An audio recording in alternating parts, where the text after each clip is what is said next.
வணக்கம் மக்களே. இந்தியாவில் அம்ரித் பாரத் ஸ்கீம்ஸ் கீழே பல ரயில்கள் இயக்கப்படுகின்றன. அப்புறம் வந்தே பாரத் அந்த மாதிரி சில முக்கியமான நகரங்களுக்கு இணைக்கக்கூடிய வந்தே பாரத் ட்ரெயின், அதற்கப்புறம் புல்லட் ட்ரெயின், நமோ ட்ரெயின், இப்படி ரயில்வே புதிய புதிய ட்ரெயின் சேவைகள்லாம் அறிமுகப்படுத்திக்கிட்டே இருக்காங்க. கிட்டத்தட்ட ஒரு நாளைக்கு 2 கோடி மக்கள் ட்ரெயின் பயணத்தை ரயில் சேவையில் ட்ரெயினில் பயணம் செய்கிறாங்க அப்படிங்கிறத நம்ம பார்க்க முடிகிறது. பொருளாதாரத்தில் ரயில்வேயோட பங்கு மிக முக்கியமான ஒரு பங்குன்னு வச்சுக்கோங்களேன். கடந்த 15-20 ஆண்டுகளாக ரயில்வே டிரான்ஸ்ஃபார்மிங், அதாவது அடுத்தடுத்த கட்ட நகரத்தை போய்கிருக்கு. ஒரு காலத்தில் நீராவி இன்ஜின், அதாவது நிலக்கரியை வச்சு அந்த ஸ்டீம் இன்ஜின் அது மாற்றம் செய்யப்பட்டு, அதுக்கப்புறம் டீசல் இன்ஜின் அது அதுக்கப்புறம் இப்போ எலக்ட்ரிஃபிகேஷன் ஆகி எலக்ட்ரிக் இன்ஜினில் இப்போ இன்றைக்கி எல்லா ட்ரெயினுமே 99% ஏசி லோக்கோ என்று அழைக்கக்கூடிய எலக்ட்ரிஃபைடு ட்ரெயின்ஸாக போய் இயங்குறாங்க. இது சுற்றுப்புற சூழல் இன்னும் உலக நாடுகளில் நாம் சுற்றுப்புற சூழலில் பாதுகாக்கணும் அப்படிங்கிறதுக்காக இந்த நிலக்கரி, பெட்ரோல் இதெல்லாம் குறைச்சிட்டு முடிச்சளவு அடுத்த கட்டத்தை போகணும் சுற்றுப்புற சூழலை பாதுகாக்கிறது. இதனால் ரயில்வே இந்த அடுத்தடுத்த பரிணாமத்தை நோக்கி போய்கிருக்கு அப்படின்னு சொல்லலாம். அதே மாதிரி மீட்ரு கேஜ்லேருந்து ப்ராட் கேஜ் அகலப்பாதையும் போய்கிருக்கு அப்படின்னு சொல்லலாம். இப்போ என்ன சொல்ல வரோம் அப்படின்னா, அடுத்த கட்ட ரயில்வே, அதாவது ரயில்வே அடுத்த டிரான்ஸ்ஃபார்மிங் அதில் எது போய்கிருக்கு அப்படின்னா, அது ஃபியூச்சர் ஃபியூயல், எதிர்கால எரிபொருள் என்று அழைக்கக்கூடிய ஹைட்ரஜனை வச்சு ட்ரெயினை இயக்கிறதுக்கான சோதனைகள் சமீப காலத்தில் பேப்பரில் படிச்சுக்கிற ஒரு 6 மாதத்துக்கு முன்னாடி அது தொடர்பாக ரயில்வே ஆராய்ச்சி செஞ்சு இதுக்கு போன பட்ஜெட்டில் நிறைய நிதி ஒதுக்கியிருந்தாங்க. 2300 கோடி நிதி ஒதுக்கி ரயில்வே ஹைட்ரஜன் பவர் யூஸ் பண்ணி இன்ஜின் கோச்சஸ் தயாரிக்கிறது அப்படிங்கிறது மாதிரி. அதுக்கு முதல்ல நம்ம சென்னையில் உள்ள ICF பெரம்பூரில் அந்த இன்டெக்ரல் கோச் ஃபேக்ட்ரியில் அதற்கான அந்த பணிமனையில் வேலை கடந்த ஓராண்டுகளாக நடந்துருந்துச்சு. அதை பற்றி செய்தி என்ன அப்படின்னு பார்த்தீங்கன்னா, இப்போ அது முடியும் தருவாயில் இருக்குது அப்படிங்கிற மாதிரியும் 35 ஹைட்ரஜன் அந்த ட்ரெயின் இயக்கிறதுக்கு ரயில்வே திட்டமிட்டு ஒவ்வொரு அந்த ட்ரெயினோட ரேட்டு விலை 118 கோடியாம். அதில் என்ன சொல்கிறாங்க அப்படின்னா, கிட்டத்தட்ட அதோட ஹார்ஸ் பவர் 1200 ஹார்ஸ் பவரும், ஒரு பெட்டியில் கிட்டத்தட்ட 84 பேர் 84 பேர் அதில் பயணம் செய்யலாம் அப்படின்னு, மொத்தம் ஒரு 10 பெட்டி இருக்கும் அப்படின்னு. கிட்டத்தட்ட ஒரு ட்ரெயினில், ஒரு கோச்சில் இப்போ மெட்ரோ ட்ரெயின் ஓடுது பார்த்தீங்களா, மெட்ரோவில் 6 ட்ரெயின் இப்போ இயக்குறாங்க, 4, 6 அந்த மாதிரி இப்போ அதை 8 ஆக்குறது மாதிரி.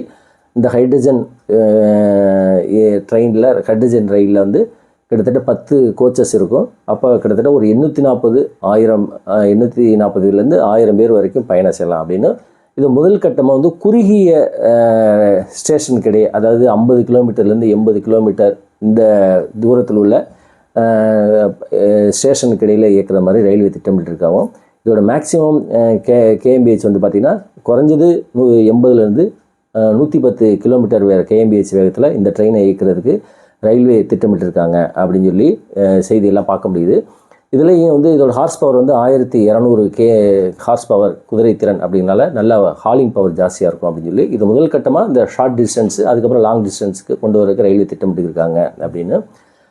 இதனால் என்ன பயன் அப்படின்னா, இந்த அதாவது ஹைட்ரஜன் ரயிலில் நீராவி மட்டும்தான் வெளியே வரும், அதாவது புகை வெளியே வராது அப்படின்னு சொல்லி. இப்போ ஏசி லோக்கலுமே பார்த்திங்கன்னா மின்சார எலக்ட்ரிக்கல் இன்ஜின்லேயும் இது வர்றதில்லை, புகை வெளியேறதில்லை. ஆனால் நம்ம அதற்கான மின்சாரத்தை அதிகமாக அனல் மின்சாரம், நிலக்கரியை எரித்து அனல் மின்சாரத்தை தான் நம்ம பயன்படுத்துகிறோம். இதை பற்றி நம்ம ஏற்கனவே பேசியிருந்தோம். இந்தியாவோட கன்சம்ஷனில் அதிகமான மின்சாரம் அனல் மின்சாரத்துலேருந்து தான். ஸோ அது அதிகமான சுற்றுச்சூழல் பாதிக்கப்படுது. ஸோ அப்போ ரயில்வே இதை மாற்றி செய்யணும். இன்னொன்று ரயில்வே இந்த மின்சாரத்தை வாங்குறதுக்கு அதிகமான விலை அந்த பவர் கிரிட்டுக்கு கொடுக்க வேண்டியதாக இருக்குது. ஸோ அதனால் இதெல்லாம் மாற்றி இந்த ஹைட்ரஜன் ரயிலில் கொண்டு வந்துட்டால் ரயில்வேக்கு இந்த எரிபொருள் செலவு குறையும் அப்படின்னு சொல்லியும் இதுக்காக ரயில்வே துறை முக்கியமாக கவனத்தில் கொண்டு கிட்டத்தட்ட 2300 கோடி ஒதுக்கி இந்த 50 பெட்டிகளை இயக்கிறதுக்கு ரெடி பண்ணுறதுக்கு ரயில்வே நிர்வாகம் ஒப்புதல் கொடுத்துருந்தாங்க. இதில் என்ன அப்படின்னா, அந்த ஹைட்ரஜன் நிரப்பக்கூடிய அந்த ஸ்டேஷன் அந்த ஃபியூல் ஒவ்வொரு ஸ்டேஷன்லையுமே ஜங்ஷன் ஸ்டேஷனில் வச்சுருவாங்க. அதேமாதிரி பணிமனைகள்லேயும் வச்சுருவாங்க அப்படின்னு. அதை ஃபில் பண்ணிட்டா ட்ரெயின் இயக்கப்படும் அப்படிங்கிறது மாதிரியும்.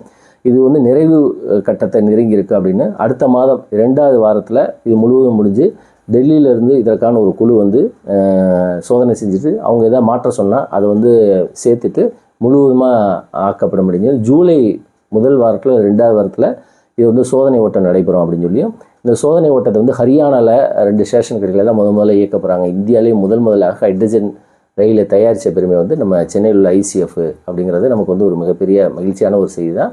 அது வந்து இப்போ அது வந்து ஹைதராபாத்தில் அதை வந்து சோதனை ஓட்டம் செஞ்சுட்டு, அதுக்கப்புறம் பாதுகாப்பு ஆணையர் CRS commissioner for railway safety அவர் வந்து அதை வந்து சர்டிஃபிகேட் பண்ணிட்டாங்கன்னா இது வந்து பொதுமக்களுக்கு பயனுக்கு வரும் அப்படிங்கிறத இந்த செய்தியை நம்ம பார்க்க முடியுது. இது வந்து வரவேற்கத்தக்க ஒரு நிகழ்வாக பார்க்கலாம். ஏன் அப்படின்னா எதிர்காலத்தில் ஃபியூச்சர் ஃபியூயல் அப்படிங்கிறதான் வந்து ஹைட்ரஜன் தான் வந்து அமெரிக்காலாம் எப்பயோ போயிடுச்சு. கிட்டத்தட்ட 15 வருஷத்துக்கு முன்னாடியே ஹைட்ரஜனை வச்சு இயங்கக்கூடிய ட்ரெயின்லாம் வந்துருச்சு. ஆனால் இன்னும் நம்ம வந்து இப்போ தான் சோதனை அடிப்படையில் வரோம். பரவாயில்ல, இது வந்து ஒரு நல்ல ஒரு இதுதான். ரயில்வேயோட அடுத்த கட்ட இதுக்கு எப்படி நம்ம வந்து வந்தே பாரத்துக்கெலாம் வந்து அமோக ஆதரவு கொடுத்தோமோ அதே மாதிரி இந்த ட்ரெயினுக்கு மக்கள் வந்து பெரிதும் விரும்பப்படும் அப்படிங்கிறத பார்க்க முடியுது. கிட்டத்தட்ட ஒரு ரயில் பஸ் மாதிரியே இருக்கும். ரயில் பஸ்ஸில் வந்து 1 பெட்டி 2 பெட்டி தான் இருக்கும். இதை பொறுத்த மட்டும் 10 பெட்டிகள் இருக்கும் அப்படிங்கிறதையும் நம்ம பார்க்க முடியுது. என்ன நடக்குது, அது எப்படி இருக்கும் அப்படிங்கிறத அடுத்த வீடியோவில் பார்ப்போம். எப்படினாலும் இது ஜூன் 2nd வீக்கில் இதோட முழு பிக்சர்ஸுமே வெளியில் வந்துடும் அப்படின்னு சொல்லி தகவல் வெளியில் வருது. ஸோ நாம் மீண்டும் அடுத்த வீடியோவில் சந்திப்போம். நன்றி, வணக்கம்.